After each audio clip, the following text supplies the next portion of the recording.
கருத்து சுதந்திரத்தின் மீதான தாக்குதலை தடுத்து நிறுத்தாவிட்டால் வரலாற்றில் கருப்பு அத்தியாயமாகிவிடும். மத்திய அரசுக்கு திமுக தலைவர் கலைஞர் எச்சரிக்கை.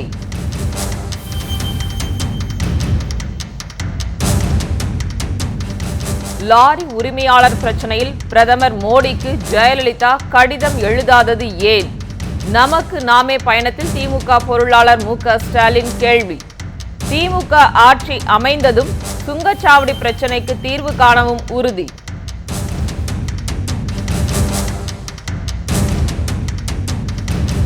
சென்னை மாநகராட்சியின் 400 கோடி ரூபாய் சாலை பணி ஒப்பந்தங்களில் முறைகேடு. 14% கமிஷன் பேசப்படுவதாக ஒப்பந்ததாரர்கள் பகிரங்க குற்றச்சாட்டு.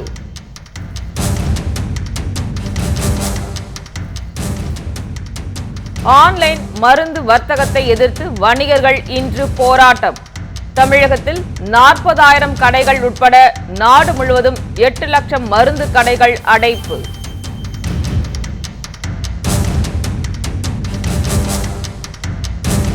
கருத்து சுதந்திரம் நசுக்கப்படுவதற்கு எதிராக சிந்தனையாளர்கள் தொடர்ந்து போர்க்கொடி. பத்மஸ்ரீ விருதை திரும்ப ஒப்படைப்பதாக பஞ்சாபி பெண் எழுத்தாளர் அறிவிப்பு. வணக்கம்.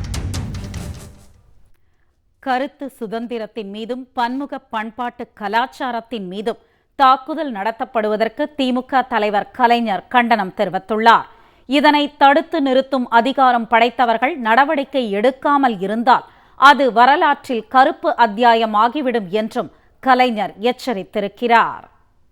திமுக தலைவர் கலைஞர் விடுத்துள்ள அறிக்கையில், கடந்த ஆகஸ்ட் மாத இறுதியில் சாகித்ய அகாதமி விருது பெற்றவரும் மிகச்சிறந்த கன்னட எழுத்தாளருமான MM கல்புர்கி தீவிரவாதிகள் சிலரால் சுட்டுக் கொல்லப்பட்டதை அறிந்ததும் கருத்து சுதந்திரத்தின் மீது நடத்தப்பட்ட தாக்குதல் என தாம் கண்டனம் தெரிவித்ததை குறிப்பிட்டுள்ளார்.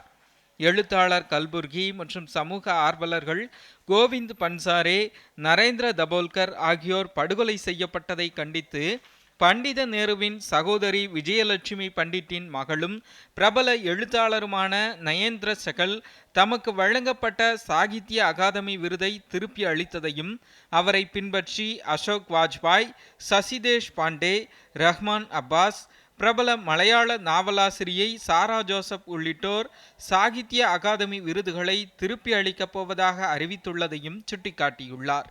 விருதுகளை திருப்பி அளிப்போரின் பட்டியல் ஒவ்வொரு நாளும் பெருகிக் கொண்டே போகிறது என்று குறிப்பிட்டுள்ள அவர், இவ்வளவுக்கு பிறகும் பிரதமர் மோடியிடமிருந்தோ மத்திய அரசிடமிருந்தோ எந்தவிதமான விளக்கமோ பதிலறிக்கையோ வரவில்லை என்பது வருத்தத்துக்கும் கண்டனத்திற்கும் உரியது என்று தெரிவித்துள்ளார்.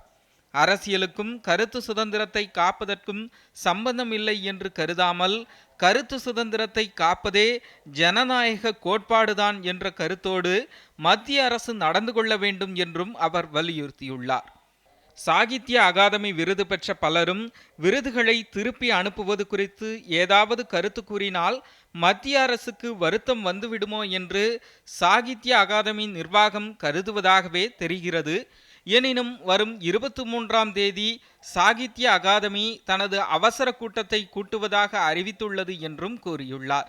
மத்தியில் பாஜக அரசு பதவிக்கு வந்தபோது பழைய இந்துத்துவா பாதையிலிருந்து விலகியிருப்பார்கள் என்று பரவலாக கருதப்பட்டாலும் அண்மை கால நிகழ்வுகளையும் நடவடிக்கைகளையும் பார்க்கும்போது கருத்து தெரிவிக்க வேண்டிய கட்டாயம் நேரும்போது கூட பொறுப்பில் இருப்பவர்கள் வாய்மூடி மௌனிகளாக கண்டும் காணாத நிலையில்தான் நடந்து கொள்கிறார்கள் என்றும் வருத்தம் தெரிவித்துள்ளார்.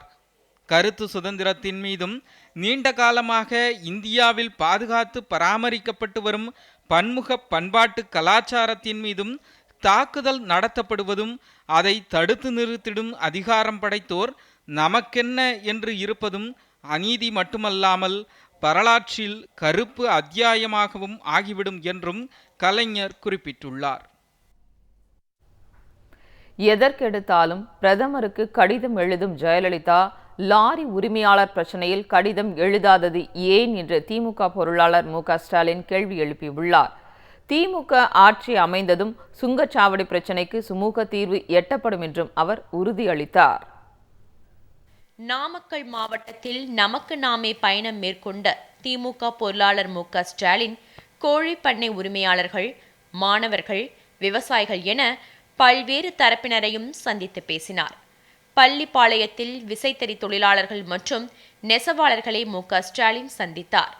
அப்போது மின்வெட்டு பிரச்சினையால் தாங்கள் பெரும் இன்னல்களை சந்தித்து வருவதாக அவர்கள் வேதனை தெரிவித்தனர்.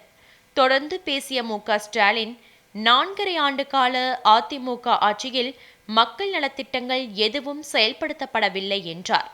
திமுக தேர்தல் அறிக்கை தயாரிப்பு குழுவினர் பொதுமக்களை சந்தித்து குறைகளை கேட்டறிந்து வருவதாக தெரிவித்துள்ளார்.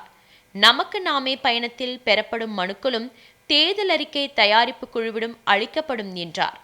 நாடே எதிர்பார்க்கும் மக்களுக்கான ஆட்சியை ஏற்படுத்த அனைவரும் துணை நிற்க வேண்டும் என்றும் ஸ்டாலின் கேட்டுக்கொண்டார்.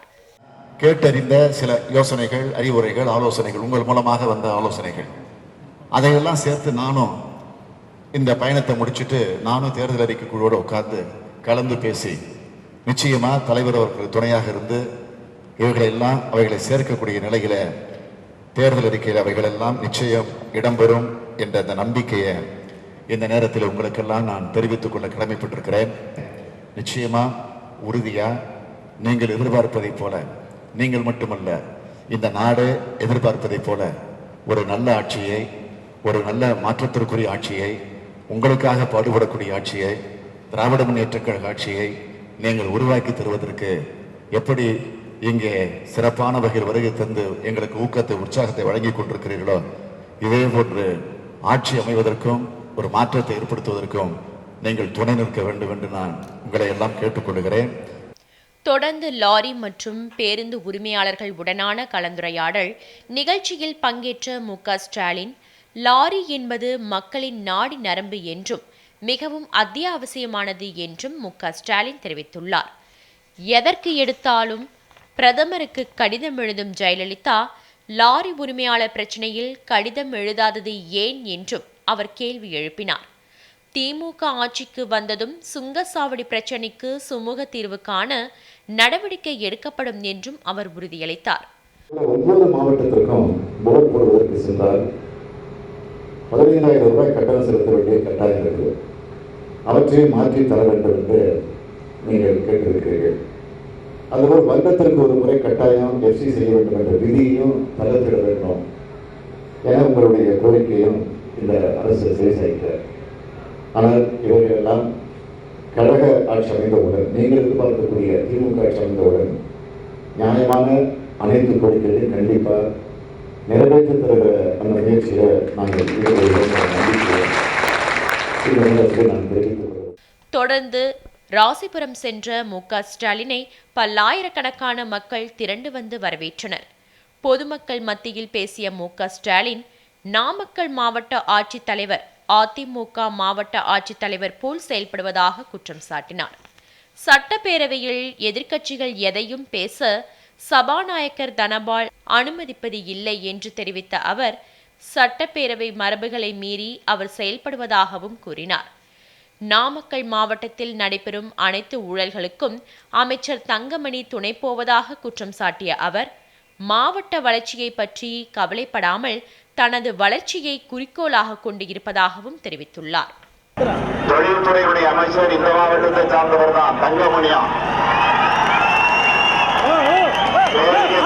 மணிக்கொண்டதில் இருக்காரு, மணிக்கொண்டதில் இருக்காரு.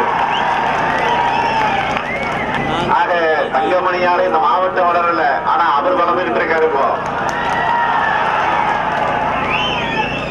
நயனாமர பக்கத்துல அங்கிருந்த முக்கால்வாசி மலையை குடஞ்சு எடுத்து பல கோடி மதிப்புள்ள கனிம வளத்தை கொள்ளையடிச்சிட்டு இருக்கிறது அவருக்கு மட்டும்தான் தெரியும்.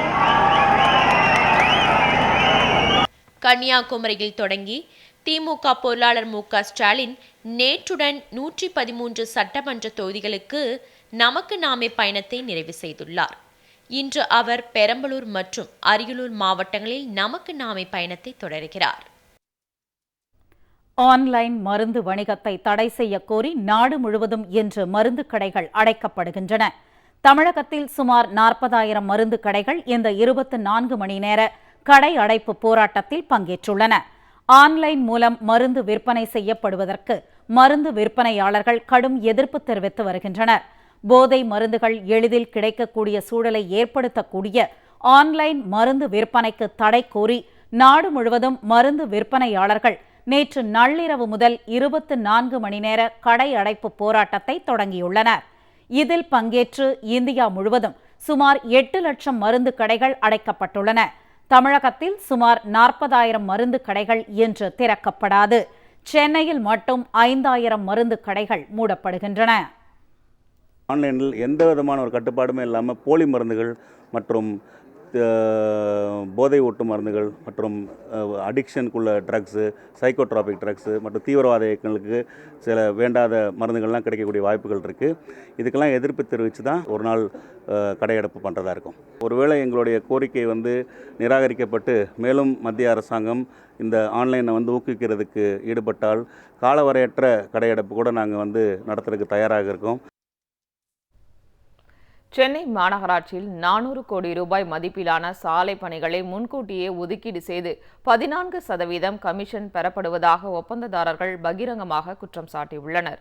அதிமுக அமைச்சரின் தலையீடு இருப்பதாகவும் புகார் எழுந்துள்ளது. சென்னையில் உள்ள பேருந்து சாலைகள், உட்புற சாலைகளை சீரமைக்க மொத்தம் 404 கோடி ரூபாய்க்கு மாநகராட்சி கடந்த வாரம் ஒப்பந்தம் அறிவித்தது. இந்த சாலை பணிகள் மொத்தம் 54 சிப்பங்களாக பிரிக்கப்பட்டு வருகின்ற 16 மற்றும் 26 ஆகிய தேதிகளில் ஒப்பந்தங்கள் திறக்கப்படும் என அறிவிக்கப்பட்டது. இதற்காக ஒப்பந்ததாரர்களுடன் கருத்து கேட்பு கூட்டமும் நடைபெற்றது. ஆனால் இந்த நடைமுறை எல்லாம் வெறும் சம்பிரதாயம்தான் எனவும், சாலை பணிகளில் ஒப்பந்தங்களை முன்கூட்டியே முடிவு செய்து 14% கமிஷன் பெறப்படுவதாக ஒப்பந்ததாரர்கள் குற்றம் சாட்டியுள்ளனர். அதிமுக உள்ளாட்சித்துறை அமைச்சர் சென்னை மாநகராட்சி நிர்வாகம் மற்றும் ஒப்பந்தங்கள் விஷயத்தை முழுமையாக தனது கட்டுப்பாட்டில் வைத்துள்ளதாக குற்றம் சாட்டும் ஒப்பந்ததாரர்கள் அமைச்சருக்கு நெருக்கமானவர்களுக்கு மட்டுமே ஒப்பந்தங்கள் வழங்கப்படுவதாக கூறியுள்ளனர். ஒளிவு மறைவற்ற வெளிப்படையான ஒப்பந்த நடைமுறை மாநகராட்சியில் இல்லை என ஒப்பந்ததாரர்கள் வேதனை தெரிவித்துள்ளனர். சென்னை மாநகராட்சி சாலை பணிகளில் சென்னையை மையமாக கொண்டு செயல்படும் ஒப்பந்ததாரர்கள் தொடர்ந்து புறக்கணிக்கப்படுவதால் 400 தொழிலாளர்களின் குடும்பங்கள் வேலை இழந்து தவிப்பதாக தினமலர் நாளிதழ் செய்தி வெளியிட்டுள்ளது. வங்கிகளுக்கு வரும் 21ஆம் தேதி முதல் தொடர் விடுமுறை வருகிறது. எனினும் விடுமுறை நாட்களில் ஏடிஎம் மையங்களில் பணப்பட்டுவாடா முடங்காது என வங்கி நிர்வாகங்கள் உறுதியளித்துள்ளன. நடப்பு மாதமான அக்டோபரில் வங்கிகளுக்கு அதிகபட்சமாக 10 நாள் பொது விடுமுறை வருகிறது. வரும் 21ஆம் தேதி ஆயுத பூஜையும், 22ஆம் தேதி விஜயதசமி, 23ஆம் தேதி மொஹரம் என விடுமுறை வருகிறது. அடுத்த நாளான 24ஆம் தேதி 4வது சனிக்கிழமை என்பதாலும், 25ஆம் தேதி ஞாயிற்றுக்கிழமை என்பதாலும் அந்த நாட்களையும் சேர்த்து 5 நாள் தொடர் விடுமுறை வருகிறது. இதனால் நேரடி வங்கி சேவை முற்றாக முடங்கும் நிலை உள்ளது. ஏடிஎம் இயந்திரங்களில் நிரப்பி வைக்கப்படும் பணம் இந்த 5 நாட்களுக்கு போதுமானதாக இருக்குமா என்ற கேள்விக்குறியும் உள்ளது. எனினும் ஏடிஎம் மையங்களில் பணப்பட்டுவாடா முடங்காமல் இருக்க உரிய நடவடிக்கை எடுக்கப்படும் என்று வங்கி நிர்வாகங்கள் அறிவித்துள்ளன. தனி மனிதர்களின் உணவு பழக்கத்தில் தலையிட ஆட்சியாளர்களுக்கு உரிமை இல்லை என திராவிடர் கழக தலைவர் கி. வீரமணி கூறியுள்ளார். மாட்டுக்கறியும் மதவாத அரசியலும் என்ற தலைப்பில் கருத்தரங்கம் சென்னை பெரியார் திடலில் நடைபெற்றது. இதில் கலந்து கொண்டு சிறப்புரை ஆற்றிய திராவிடர் கழக தலைவர் கி. வீரமணி, விரும்பும் உணவை சாப்பிடுவது அனைவரின் தனி உரிமை என்றும் அதில் தலையிட எந்த அரசுக்கும் உரிமை இல்லை என்றும் கூறினார். கருத்து சுதந்திரத்திற்கு ஏற்பட்டுள்ள அச்சுறுத்தல்களை கண்டித்து எழுத்தாளர்கள் அரசு விருதுகளை திரும்ப ஒப்படைக்கும் சம்பவங்கள் சமூகத்தில் அமைதி புரட்சியை ஏற்படுத்தி வருவதாகவும் கி. வீரமணி தெரிவித்தார். இன்றைக்கு மாட்டுக்கறியை சாப்பிடாதே, மாட்டுக்கறியை சாப்பிட்டதற்காக ஒருவர் கொல்லப்பட வேண்டும், மாட்டுக்காக மனிதன் கொல்லப்பட வேண்டும் என்ற கொடுமையான ஒரு போக்கு அரசியலாக மாறிக்கொண்டிருக்கிறது. இது ஒரு ஆபத்தான போக்காகும். யாருக்கெல்லாம் மத்திய அரசு, இதற்கு முன்னாலே இருந்த அரசு விருதுகள் கொடுத்தனவோ அந்த விருதுகளை எல்லாம் அவர்கள் திருப்பி கொடுத்து நாங்கள் வாழ்வதற்கு இது பெறுவதற்குரிய தகுதியாக இல்லை என்று சொல்லக்கூடிய அளவிற்கு வந்துவிட்டார்கள் சொன்னால், இதற்கு முன் எப்போதும் நடந்திராத சுதந்திரம் பெற்று 68 ஆண்டுகள் 69 ஆண்டுகள் ஆகியிருக்கின்றன என்று சொல்லப்படுகின்ற இந்த காலகட்டத்திலே கூட முன்பு எப்போதும் நடந்திராத ஒரு அமைதி புரட்சி, ஒரு எதிர்ப்புரட்சி நடக்கிறது. இக்கருத்தரங்கில் மதவெறியும் மாட்டுக்கரியும், காமராஜர் கொலை முயற்சி சரித்திரம், வன்முறையின் மறுபெயரே சங் பரிவார் கும்பல் என்ற புத்தகங்கள் வெளியிடப்பட்டன. இந்தியாவில் கருத்து சுதந்திரம் நசுக்கப்படுவதை கண்டித்து பஞ்சாப் மாநிலத்தைச் சேர்ந்த பிரபல எழுத்தாளர் தலீப் கவுர் திவானா தமது பத்மஸ்ரீ விருதை திரும்ப ஒப்படைப்பதாக அறிவித்துள்ளார். இந்தியாவில் பழமைவாதத்திற்கு எதிராக கருத்து தெரிவிக்கும் எழுத்தாளர்களும் சிந்தனையாளர்களும் தொடர்ந்து கொலை செய்யப்படுகின்றனர். கருத்து சுதந்திரத்தை நசுக்கும் இத்தகைய செயல்களை கண்டித்தும் தாத்ரி படுகொலை போன்ற சம்பவங்களுக்கு எதிர்ப்பு தெரிவித்தும் 13க்கும் அதிகமான இலக்கியவாதிகள் தங்களது சாகித்ய அகாடமி விருதுகளை திரும்ப ஒப்படைத்துள்ளனர். சாகித்ய அகாடமி குழுவில் உள்ள பலரும் பதவி விலகி வருகின்றனர். இந்த வரிசையில் பஞ்சாபை சேர்ந்த பிரபல எழுத்தாளர் தலீப் கவுர் திவானாவும் சேர்ந்துள்ளார். தமது பத்மஸ்ரீ விருதை திரும்ப ஒப்படைப்பதாக அவர் அறிவித்துள்ளார். இதனிடையே விருதுகளை ஒப்படைக்கும் இலக்கியவாதிகளின் பின்னணி குறித்து விசாரணை நடத்தப்படும் என்று மத்திய கலாச்சாரத்துறை அமைச்சர் மகேஷ் சர்மா எச்சரித்திருப்பது சர்ச்சையை மேலும் தீவிரப்படுத்தியுள்ளது. और अगर सम्मान के प्रति अगर उन्होंने जो विरोध की जो आवाज उठाई है और उसका जो तरीका है, उसका जो प्लेटफॉर्म है, मैं उसे उचित नहीं मानता हूं. वैसे उनकी व्यक्तिगत आजादी है कि वो दिए हुए सम्मान को रखें, वापस करें. ये उनका व्यक्तिगत मसला है, मुझे उसमें कुछ नहीं कहना. நடிகர் சரத்குமார் மீது தொடரப்பட்ட பண மோசடி வழக்கில் 1,40,00,000 ரூபாய்க்கான சொத்து ஆவணங்களை 4 வாரங்களில் அளிக்க சென்னை உயர்நீதிமன்றம் உத்தரவிட்டுள்ளது. கிரி ஜூஜா என்ற நிறுவனத்திற்காக விடியல் என்ற பெயரில் திரைப்படம் எடுப்பதற்காக அந்நிறுவனத்திடம் இருந்து நடிகர் சரத்குமார் கடந்த 2010ஆம் ஆண்டு 95 லட்சம் ரூபாய் பணம் பெற்றிருந்தார்.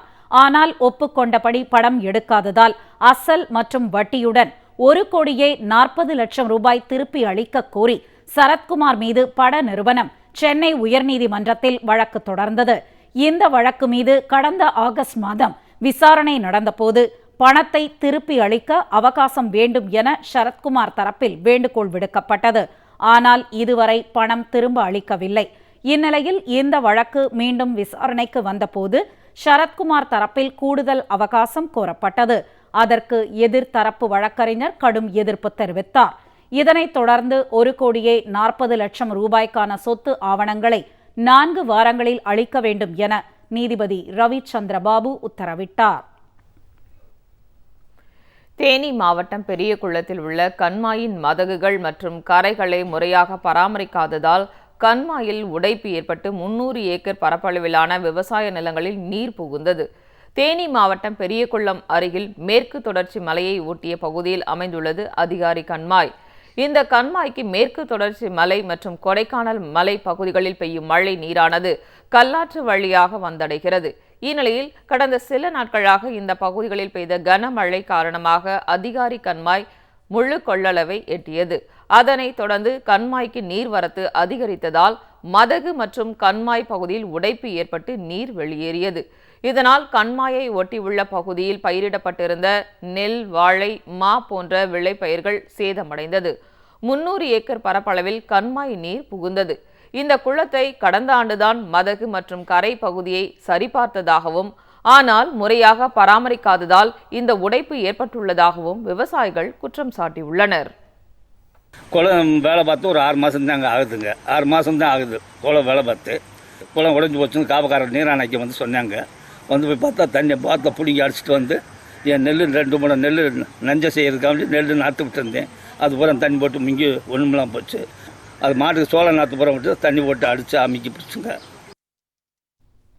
திமுக பொருளாளர் மு.க.ஸ்டாலின் மேற்கொண்டுள்ள நமக்கு நாமே விடியல் மீட்பு பயணத்தை விளக்கி சென்னையில் 30 இடங்களில் தெருமுனை கூட்டங்கள் நடைபெற்றன. சென்னை தெற்கு மாவட்டத்திற்குட்பட்ட சோழிங்கநல்லூர் கிழக்கு, மத்திய மற்றும் மேற்கு பகுதி திமுக இளைஞர் அணி சார்பில் 20 இடங்களில் நேற்று தெருமுனை பிரச்சாரங்கள் நடைபெற்றன. சென்னை தெற்கு மாவட்ட இளைஞர் அணி அமைப்பாளர் A.M.V. பிரபாகர் ராஜா தலைமையில் நடைபெற்ற இக்கூட்டங்களில் சென்னை தெற்கு மாவட்ட திமுக செயலாளர் மா. சுப்பிரமணியன், திமுக தலைமை கழக பேச்சாளர்கள் VPR இளம்பருதி, நாத்திகள் நாகராஜன், மாநில இளைஞர் அணி துணை செயலாளர் தாயகம் கவி, SV ரவிச்சந்திரன், VA மதியழகன் உள்ளிட்டவர்கள் கலந்து கொண்டு உரையாற்றினர். இதேபோல் சென்னை மேற்கு மாவட்ட திமுக இளைஞர் அணி சார்பாக சென்னை மயிலை பகுதியில் நமக்கு நாமே விடியல் மீட்பு பயணத்தை விளக்கி கூட்டம் நடைபெற்றது. 10க்கும் மேற்பட்ட இடங்களில் நடைபெற்ற கூட்டத்தில் மாவட்ட திமுக செயலாளர் ஜே அன்பழகன், தலைமை கழக பேச்சாளர் தீப்பம்பட்டி ஆறுசாமி, தக்கோலம் தேவபாலன், மகுதி செயலாளர் மயிலை வேலு, இளைஞர் அணி மாவட்ட அமைப்பாளர் சிற்றரசு உள்ளிட்ட பலர் கலந்து கொண்டு உரை நிகழ்த்தினர். டாக்டர் அகர்வால் கண் மருத்துவமனை தனது புதிய கிளையை சென்னை அடையாறில் திறந்துள்ளது. சென்னையில் 50 ஆண்டுகளுக்கு மேலாக கண் தொடர்பான மருத்துவ சேவையை அளித்து வரும் அகர்வால் கண் மருத்துவமனை சென்னையில் தனது 15வது கிளையை அடையாறில் திறந்துள்ளது. இந்த புதிய கிளையை மின்வாரிய ஊழல் தடுப்புத்துறை டிஜிபி சேகர் திறந்து வைத்தார். அனைத்து வகை கண் தொடர்புடைய பிரச்சினைகளை கண்டறியவும் சிகிச்சை அளிக்கும் நவீன வசதிகளுடன் உயர் ரக கருவிகளும் இங்கு நிறுவப்பட்டுள்ளது. சர்வதேச அளவில் இது 60வது கிளை என்றும் 2020க்குள் 200 கிளைகள் திறக்கப்படும் என்றும் டாக்டர் அமர் அகர்வால் தெரிவித்தார். அகர்வால் கண் ஹாஸ்பிட்டல் அடியாரில் இன்னாகிரேட் ஆனது. இப்போ நம்ம 60th ஐ ஹாஸ்பிட்டல் அகர்வால் குரூப்லேருந்து இருக்குது. இப்போ நம்மக்கிட்ட 12 ஆஃப்ரிக்காவில் இருக்குது, ஒரு கம்போடியாவில் இருக்குது, சென்னையில் 14 இருக்குது. நம்ம ஐடியா இருக்குது இப்போது to touch 200 I hospitals by 2020 all over globally. So we are giving high quality eye care doorstep. That is the main concern here. நம்ம latest technology எல்லாம் இங்கே தான் பண்ணுறது. இலங்கை சிறையில் அடைக்கப்பட்டுள்ள தமிழ் அரசியல் கைதிகளை உடனடியாக விடுவிக்க வேண்டும் என்று அந்நாட்டின் அதிபர் சிறிசேனாவை வடக்கு மாகாண முதல்வர் விக்னேஸ்வரன் வலியுறுத்தியுள்ளார். இலங்கையில் உள்ள பல்வேறு சிறைகளில் தமிழ் அரசியல் கைதிகள் 200க்கும் மேற்பட்டவர்கள் அடைக்கப்பட்டுள்ளனர். இந்நிலையில் தற்பொழுது அவர்கள் அனைவரும் சாகும் வரை உண்ணாவிரதம் மேற்கொண்டுள்ளனர். இதனால் அந்நாட்டு அரசுக்கு நெருக்கடி ஏற்பட்டிருந்தாலும் தமிழ் அரசியல் கைதிகளை விடுதலை செய்வதில் இலங்கை அரசு எந்தவித நடவடிக்கையும் எடுக்கவில்லை. இந்நிலையில் இலங்கை வடக்கு மாகாண முதல்வர் விக்னேஸ்வரன் அந்நாட்டு அதிபர் சிறிசேனாவுக்கு அவசர கடிதம் ஒன்றை எழுதியுள்ளார். அதில் இலங்கை சிறையில் உள்ள தமிழ் அரசியல் கைதிகள் உண்ணாவிரதம் இருப்பது மனித உரிமை சிக்கல்களை எழுப்பும் என்றும் இதனால் அவர்களுக்கு பொது மன்னிப்பு வழங்கி விடுதலை செய்ய வேண்டும் என்றும் விக்னேஸ்வரன் குறிப்பிட்டுள்ளார். ஜெனீவா தீர்மானத்தை சுட்டிக்காட்டியுள்ள விக்னேஸ்வரன் சிறை கைதிகள் உண்ணாவிரதம் இலங்கை அரசுக்கு பெரும் பின்னடைவை ஏற்படுத்தும் என்றும் எச்சரித்துள்ளார். மீண்டும் தலைப்புச் செய்திகள்.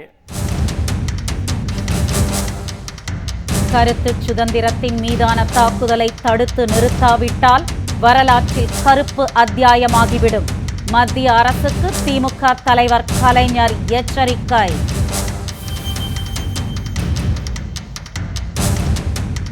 லாரி உரிமையாளர் பிரச்சனையில் பிரதமர் மோடிக்கு ஜெயலலிதா கடிதம் எழுதாதது ஏன்? நமக்கு நாமே பயணத்தில் திமுக பொருளாளர் மு.க. ஸ்டாலின் கேள்வி. திமுக ஆட்சி அமைந்ததும் சுங்கச்சாவடி பிரச்சினைக்கு தீர்வு காணவும் உறுதி. சென்னை மாநகராட்சியின் 400 கோடி ரூபாய் சாலை பணி ஒப்பந்தங்களில் முறைகேடு. 14% கமிஷன் பேசப்படுவதாக ஒப்பந்ததாரர்கள் பகிரங்க குற்றச்சாட்டு. ஆன்லைன் மருந்து வர்த்தகத்தை எதிர்த்து வணிகர்கள் இன்று போராட்டம். தமிழகத்தில் 40,000 கடைகள் உட்பட நாடு முழுவதும் 8 லட்சம் மருந்து கடைகள் அடைப்பு. கருத்து சுதந்திரம் நசுக்கப்படுவதற்கு எதிராக சிந்தனையாளர்கள் தொடர்ந்து போர்க்கொடி. பத்மஸ்ரீ விருதை திரும்ப ஒப்படைப்பதாக பஞ்சாபி பெண் எழுத்தாளர் அறிவிப்பு. இத்துடன் இந்த செய்தி அறிக்கை நிறைவடைந்தது. வணக்கம். வணக்கம்.